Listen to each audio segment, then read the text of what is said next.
Good morning, classmates. Today, I will discuss about managing MOOE funds. Who are the responsible of managing MOOE funds?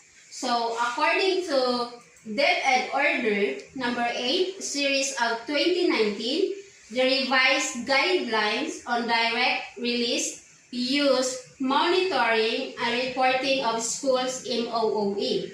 The first one are the implementing IOs or the implementing units. So, kinsa man ni sila?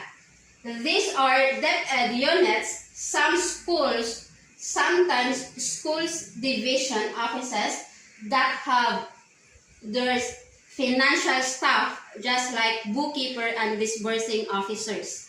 The second one, the schools division office. For the non-IUs schools, those schools without financial staff like bookkeeper and disbursing officer, so the SDOs are the one who handle the cash advance and the oversight.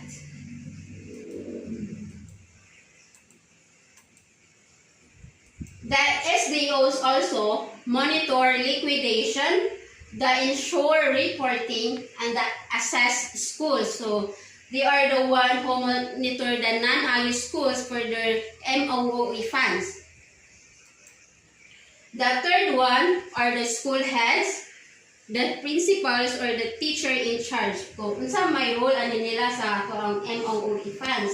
So they are the responsible for disbursing the MOOE funds in line with budgeting, accounting, procurement, and auditing rules. So, in other words, they are the accountable officer of the respective school. So, sila ang mag-manage or sila ang mag-plan kung asa nila igasto ang budget sa MOOE funds sa ilang schools.